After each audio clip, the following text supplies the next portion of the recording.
Alright, ladies and gentlemen, Mandala turn 71. The Iron Throne was claimed this turn, and Pan has recast Earthblood Deep Well, unfortunately. Also, Flame Bolts have hit units in Anasia, that's right over here, and they killed an Imperial Geomancer, which is really kind of annoying. Not too bad, though. Over here, have I said before, I'm really impressed at how Jotunheim came back. Elf Poser, the player of Jotunheim, doing a fantastic job. And, of course, Shinoyama is doing a good job holding me off as well. Over here, Satis is devouring the world in its entirety. And so is Pangaea. Pangaea is also devouring the world in its entirety. So those two are definitely going to be our finalists. But we'll see what fun we can have along the way. So we're binding a Heliophagus. We're going to use the Heliophagi to break into high-level death, hopefully, because one of them has death 3 or death 4, something like that. Anyway, high enough death to get you some good stuff. And we also have Simijays, the Ice Devil. He's casting Woven Winter onto Shinoyama. He might as well. I have the Water Gem income to sustain it, and it will hurt their income and just kind of sort of generally damage them, or it should. Well, actually, they're a hot province, aren't they? But Woven Winter causes damage. It just straight up causes damage as well, if I recall correctly. Well, nope, just a dramatic fall in temperature. What I wanted to do was I wanted to push his temperature low enough that I could throw Murdering Winter onto the province and do a lot of damage. Costs 40 ice gems. Well, maybe not. Maybe I'll just have him spam Voice of Apsu for now and find water sites. I've spammed Voice of Apsu on... Well, actually, I've cast Voice of Apsu on pretty much all of my provinces. I could just have him summon gelatinous cubes for a while. Why don't you actually research for right now? I can push you up to level 5. I have some thug gear here that I've just put on him just in case someone tries to assassinate him. I'd like him to live through assassinations. And with this gear, he will. With the armor of the 5 elements, he's mildly resistant to every element. Shock and fire are good. Cold resistant, of course, he's immune to cold. Firebrand, Vine Shield, Crown of Lead to increase his magic resistance. I'm also forging an Amulet of Anti-Magic, and then we can swap that out for... we can swap that out for the Amulet of Anti-Magic and give him a pair of Boots of the Messenger to make him fatigue neutral. I'll just have him summon allies for now. He'll just call up some Frost Fiends. This army is standing here and patrolling. Like I said, we're binding a Heliophagus this turn. Then next turn, this guy is carrying the max Blood Slaves, which I believe is 30.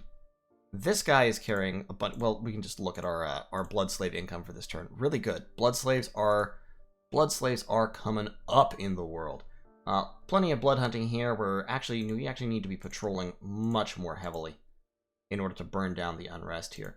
Hasara and Bifrons, or Bifrons as the case may be, are going to advance to be with the army because I can use them to cast high-level astral spells, and I can use them to cast earth buffs as well, although I already have earth buffs. I can use them to get fire into the whole rigmarole.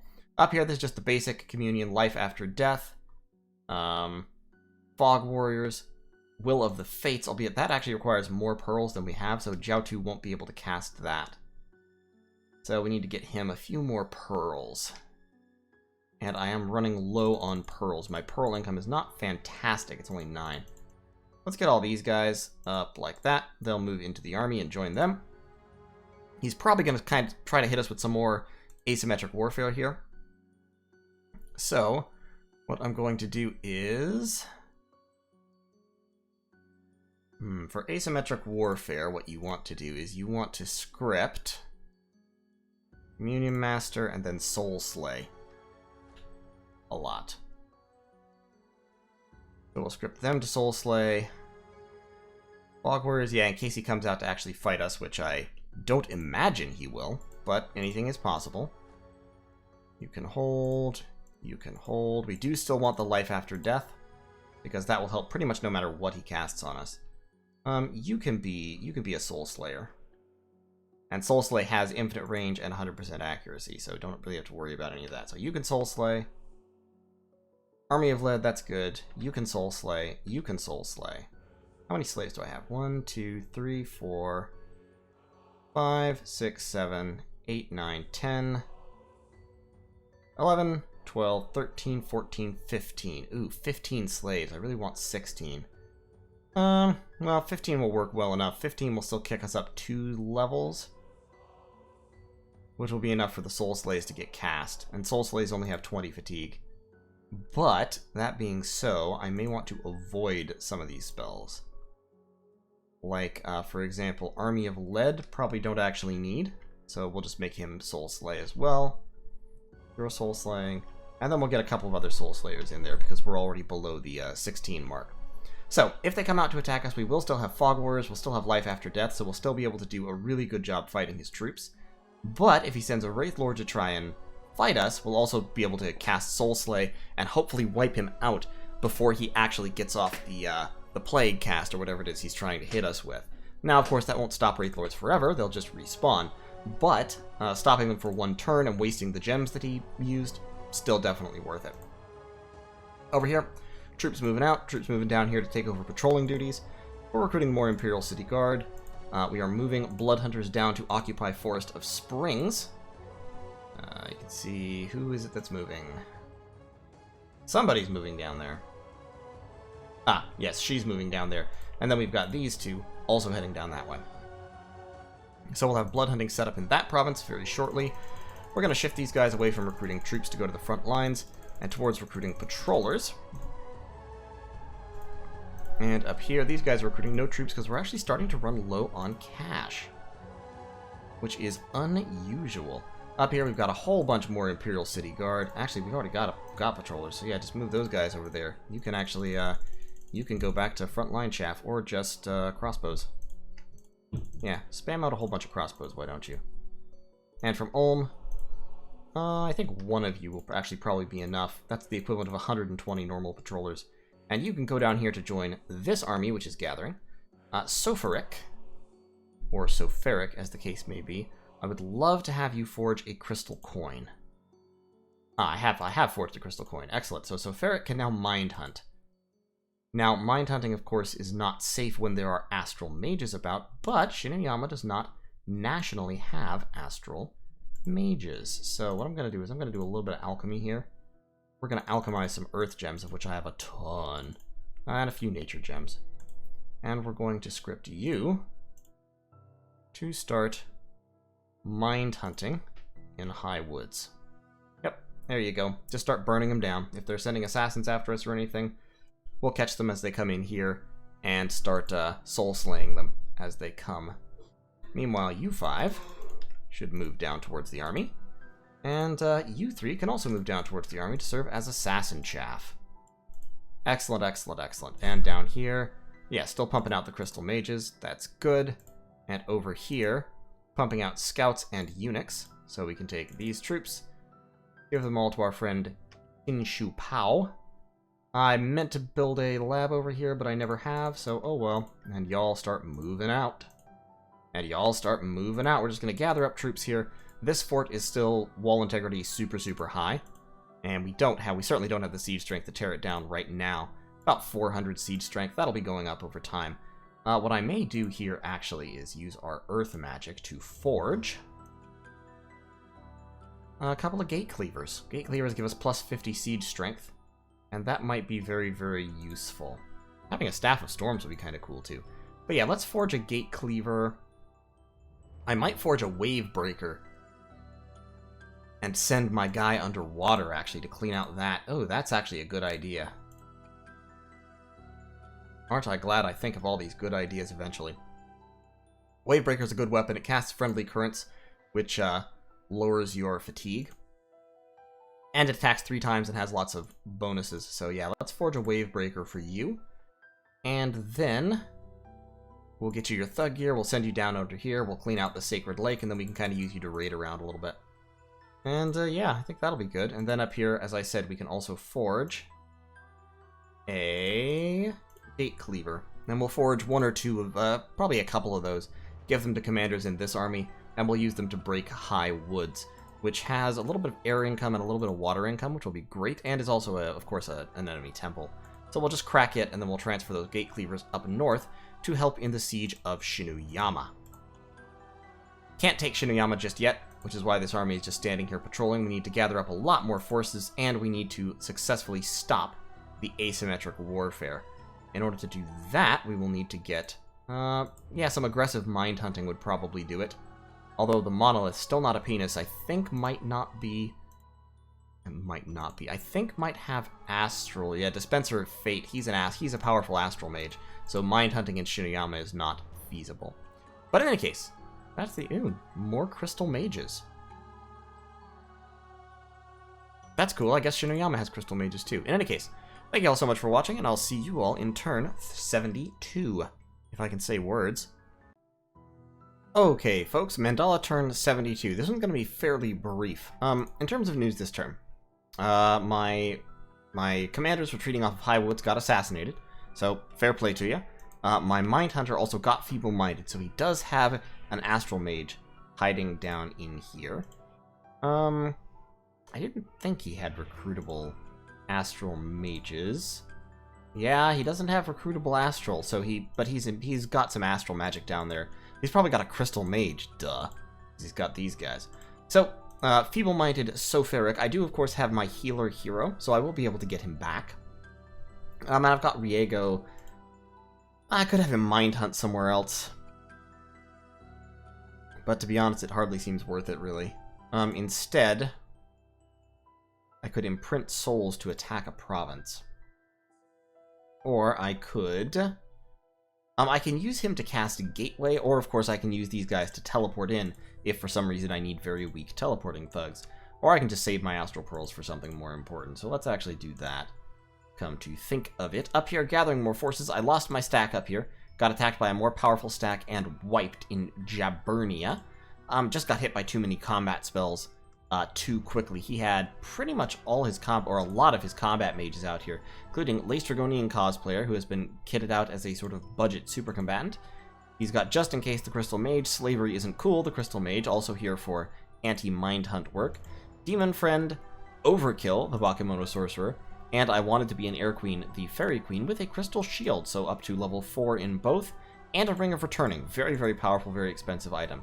The Amazing Beetle Lizard, Skitter the Shaman, and Swarmy, so those are all there just to cast Swarm.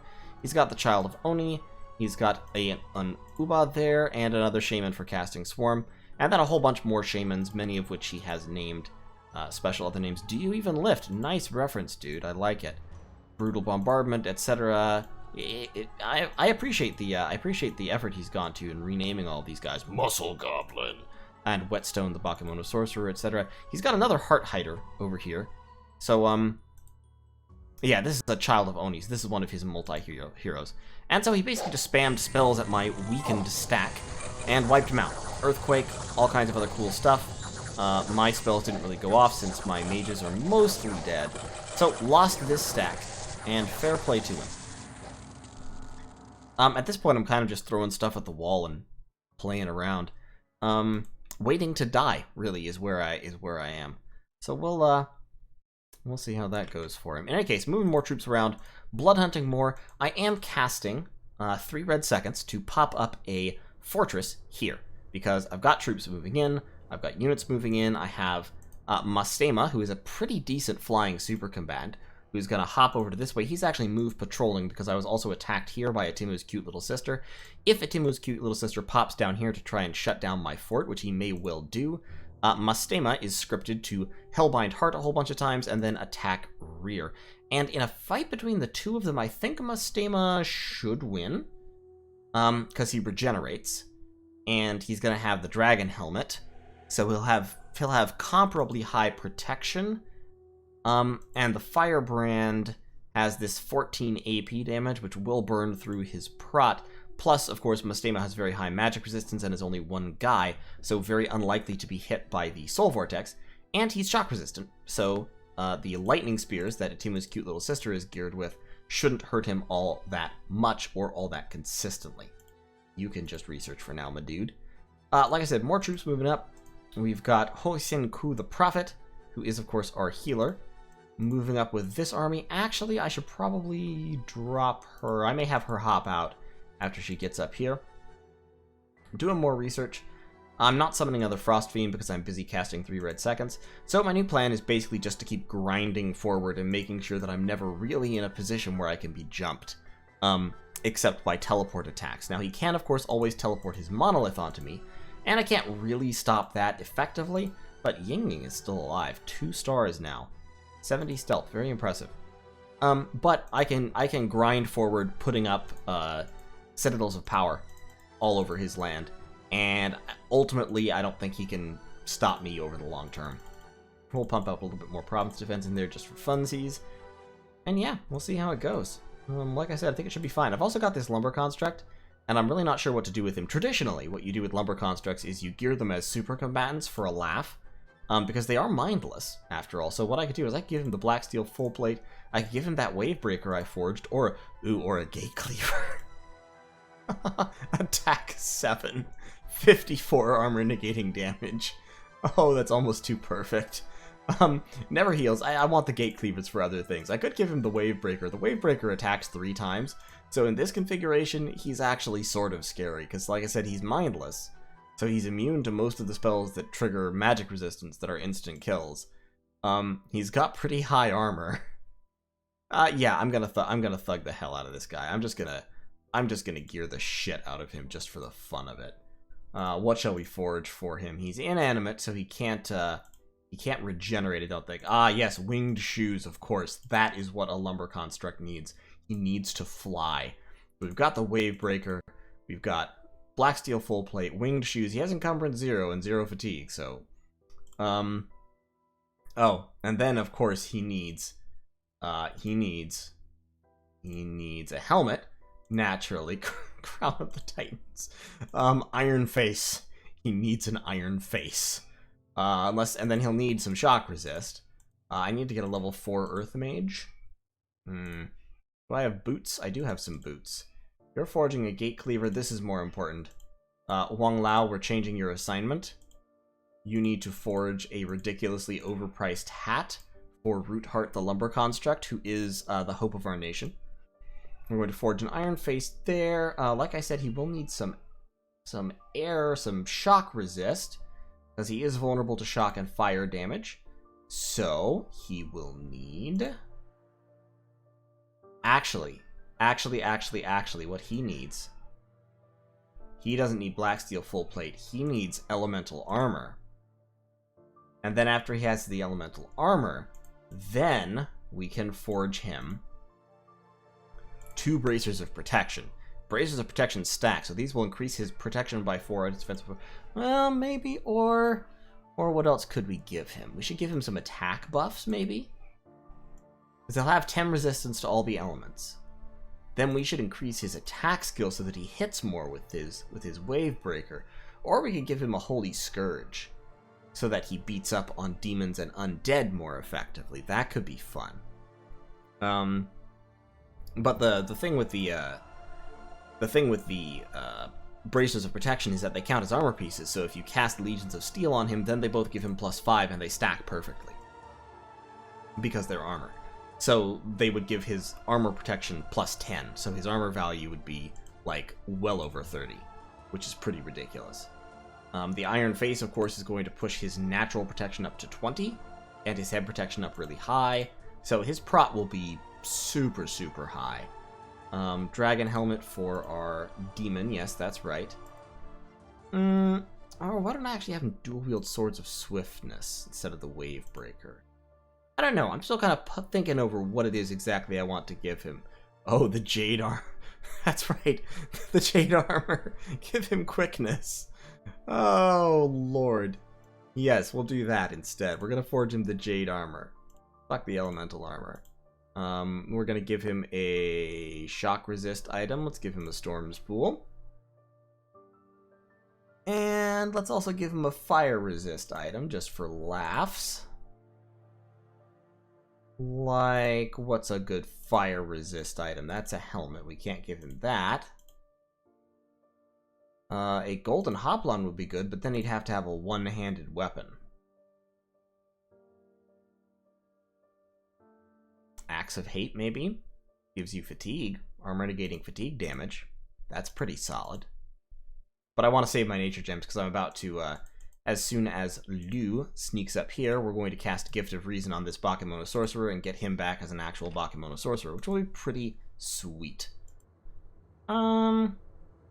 So we've got the Winged Shoes, we've got the Storm Spool, he's got Wave Breaker, we're gonna give him some armor. Yeah, that'll be fine. We'll send him underwater. He'll go take some underwater provinces away from people and have a laugh.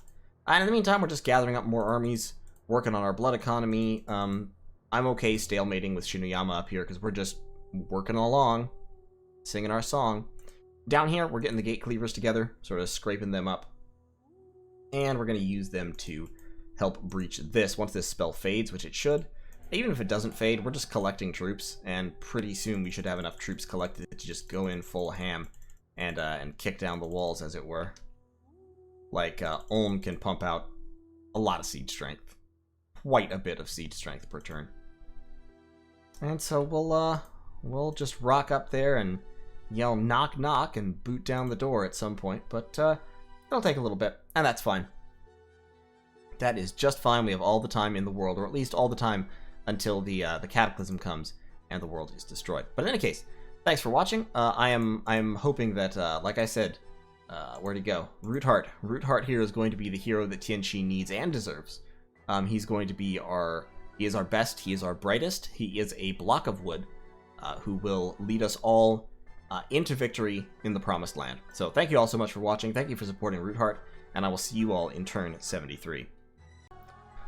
Alright folks, Mandala turn 73, and this turn, Jotunheim cast Illwinter.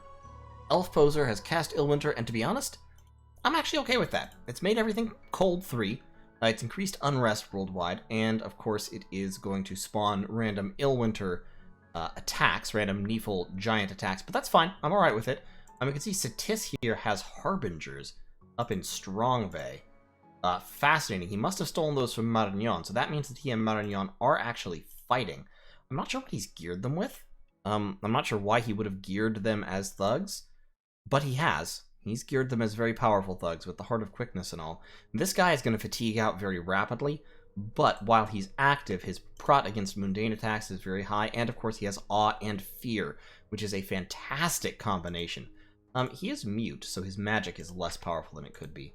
And this guy is, yeah, geared identically. So, actually quite effective thugs. Especially because they can cast Mist Form and Mirror Image on themselves. Prone to being countered. Their magic resistance is not the best.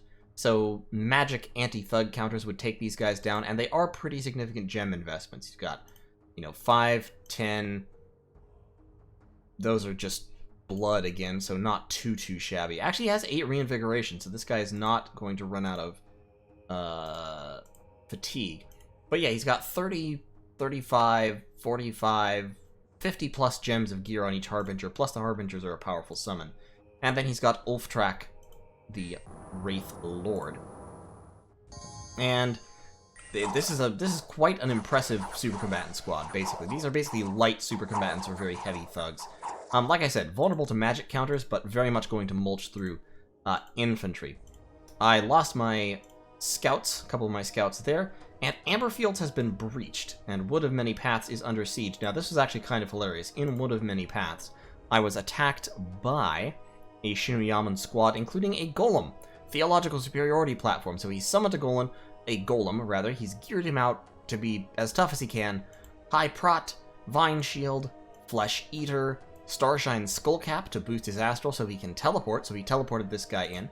And the Golem charges in, and he wipes out my Province Defense with no problem, because Golems can do that. He drops Body Ethereal, Astral Shield, and Resist Magic. So now his magic resistance is high, he's ethereal, so 3/4 of hits miss him anyway, and he paralyzes people who attack him, as well as vining them. And and since with the Flesh Eater, that gives him Berserker. Although, since he's mindless, I don't think he can actually go Berserk. In any case, he's resistant to damage, he has a ton of hit points, and he actually has a very high attack skill with the Flesh Eater. So, he's just going to, on the Ring of the Warrior, he's just going to slowly chop his way through melee units one by one, and not really take any damage in the process. However, Battle in Wood of Many Paths. Also, Gop the Ice Devil is still in hell, just beating the shit out of various demons. We were then moving into Wood of Many Paths, so we moved in a small army, including a small communion, which was scripted to drop Gifts of Heaven.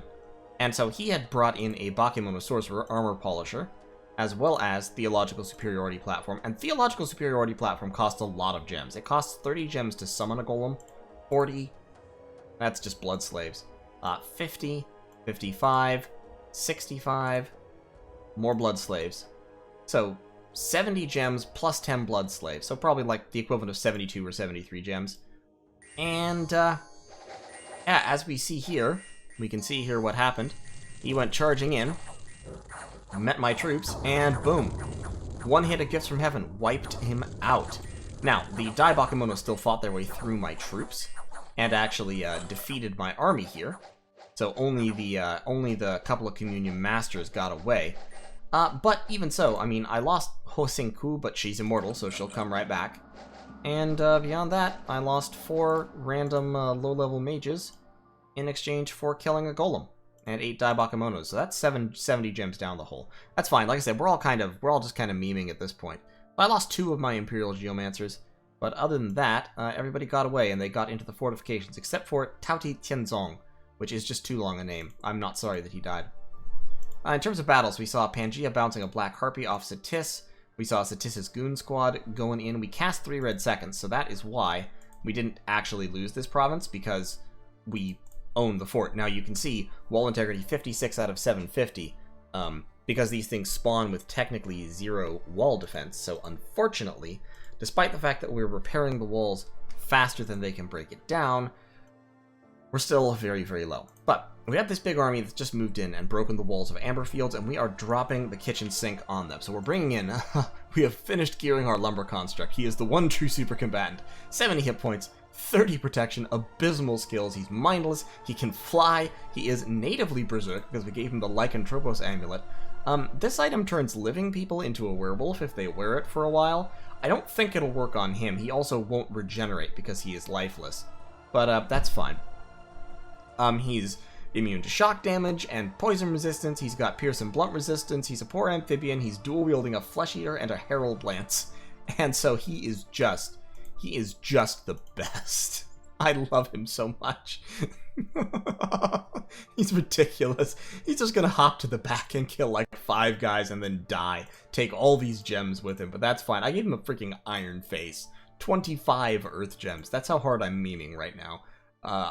Most of this is just kind of stuff I had sitting around, but the jade armor, the iron face I forged specifically, and the storm spool I forged for him. I think I may have even forged the shoes. I don't know. In any case, he's sweet as hell, and he's just gonna go in and kill like 3 guys and then die. But we've also got Lu. We had brought her up in order to cast that spell, you know the one, to get that Bakemono Shaman. Gift of Reason, to get that Bakemono Shaman back, but we're actually going to move her up to fight this army. She's going to cast Serpent's Blessing, and then Foul Vapors, since she has a water random, and then she's going to howl. Just for fun. We've got this guy going Communion Master. He doesn't need to do Body Ethereal. He can do what? He can actually probably just skip a buff and go straight into dropping meteors on people. We've got Will of the Fates coming out, so we've got all of our buffs. All our buffs are dropping. Will of the Fates, Fog Warriors, we've got Army of Lead dropping. So we've got relatively few troops. Then we've got Simijays, the Ice Devil. This is why I'm not too worried about Illwinter, by the way. The Ice Devils have cold power and cold protection, ice protection. So their protection goes up by 3 for every point of cold. So his natural protection right now is very high. And so if you slap armor on these guys, they become much, much better super combatants in the cold. Plus it increases their chill aura. So in any case, he's going to be spamming out ice elementals, which trample. We've got a few troops just holding the front line, and then we've got a big communion backing up all these buffs. We're going to drop Anti-Magic, Army of Lead. We've got Mastema, the Heliophagus, who is going to spam out Leech, I think probably, let's go 4 times. And then he's going to jump into the rear, and he regenerates, and he's got high protection. It'll be higher once we drop Army of Lead on him. His magic resistance is good, and it will be better. He's fatigue neutral. Mastema is going to wreck shop, and he's resilient to everything except... actually, he's resistant to every element, at least a little bit. He's least resistant to shock and cold, unfortunately. But he's got fear, and he'll be a great little fighter here. And so we're just going to kind of roll in and see what we can do. I think we can probably wipe that army with Simijay, Mastema and the one true super combatant. I think we can probably take it out. Over here, we're just sitting here building up our forces. Armor Polisher can sit here attacking us if he wants to. That's fine. I don't really care. We'll send somebody to get him. We're summoning another Ice Devil. We're going to have to forge some gear for him, but we're a little bit short on gems.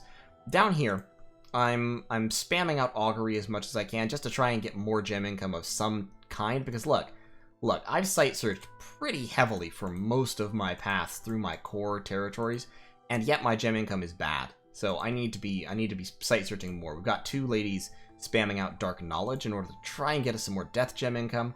We've got Lutung Pin over here, has a little bit of gear, but not a whole lot. And he reached there. He can actually reach there in one turn. I mean, he might as well. What can we give him? Oh, we can give him Wavebreaker. So attack 20, 22 magic damage. He's got mirror armor on.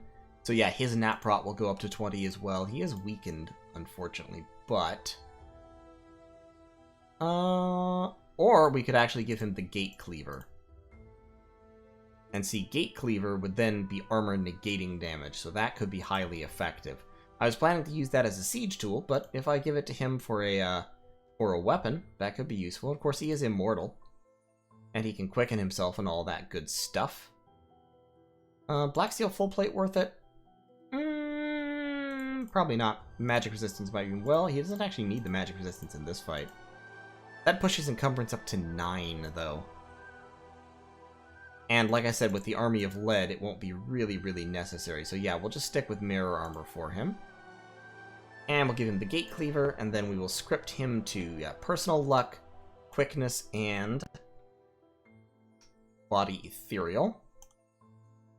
And then he will attack rear as well. We'll put him way down here in the corner. And he'll hop over to help the attackers. So yeah, we're just dropping... It's just Thug City, USA up in here. We are going to be dropping shit from every direction onto Amber Fields, and we'll see if we can't wipe this army, because of course our recruitment is a lot better than Shinoyama's at this point, and I think we can wipe it. We're forging another Gate Cleaver with our Earth Gems. We'll give it to this army down here. We've got 429 siege strength. I still don't want to go and try to siege High Woods yet, because they'll start assassinating my commanders immediately. So we're just going to wait, build up a little bit more. We're casting Gnome Lore, see if we can get a little bit more Earth income. We've got a couple people, I think, casting Arcane Probing as well, in order to get a little bit more Astral income. That would be good. And at this point, it's a question of whether we're going to be able to finish taking out Shinoyama before or after Satis comes rolling in on us. Well, I mean, if Satis comes rolling in on us, then we're probably doomed, but we'll just see what we can do. So, in any case, thanks for watching. That's turn 73, as you might have been able to tell. I'm being pretty silly about this at this point. Blood Economy still rolling along strong, and in terms of research, we're burning our way down towards enchantment level 9. So once we max out enchantment, we'll have access to Fields of the Dead, which will be pretty cool. And Gift of Nature's Bounty, although we won't really be able to cast it. Or Gaia's Blessing, for that matter. Although Gaia's Blessing is a fantastic spell if you can cast it. But in any case, thanks for watching, and I'll see you in turn 74.